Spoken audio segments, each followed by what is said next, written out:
చిరంజీవి గారికి, పవన్ కళ్యాణ్ గారికి, చంద్రబాబు గారికి, నాగబాబు గారికి, లోకేష్ గారికి అంటే సోదరీమణులు లేరు. మిగతా అందరికీ కూడా నాయకులందరికీ నారాయణ గారి దగ్గర నుంచి అందరికి ఉంటారు కదా సోదరీమణులు.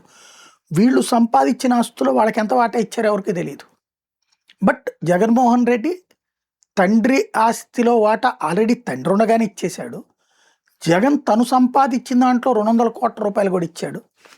బట్ అతను తన చెల్లికి ద్రోహం చేశాడు అనేటటువంటి ప్రచారం, వ్యక్తిత్వ హననం. ఎందుకు? తన చెల్లె అడుగుతుంది, ఎస్ అప్పులు నాకు కావాలి అని అడగడం ప్రతి ఒక్కరికి అలవాటే, తప్పే ఉంది. ఆమె అడుగుతుంది, అది వాళ్ళ కుటుంబ వ్యవహారం. అదే మిగతా వాళ్ళు వాళ్ళ చెల్లెళ్ళకి, వాళ్ళ అక్కలకి ఎంత డబ్బులు ఇచ్చారు, తమ సంపాదించిన ఆస్తులు ఎంత వాటా ఇచ్చారు, వీళ్ళు ఇప్పుడు తమ ఆస్తులు ఎంత అని చెప్తున్నారు, వాళ్ళ సోదరిమణులకి అందులో సమానంగా ఉన్నారా? ఇది ఒక్కటి క్రాస్ చెక్ చేస్తే అర్థమైపోతుంది కదా. కానీ అంత డీటెయిల్డ్గా మాట్లాడే ఆలోచించే తీరిక ఓపిక ఇప్పుడు మీడియాకి లేదు.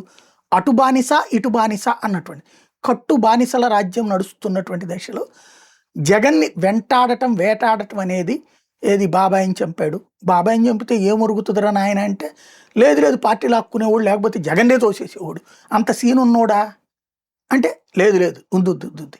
అంటే ముందు జగన్ని ద్వేషించడానికి ఏదో కాసిన పాయింట్లు కావాలి. ఈ పాయింట్ సరిగ్గా విశ్లేషిస్తే అది కొట్టుకుపోతుందని తెలుసు.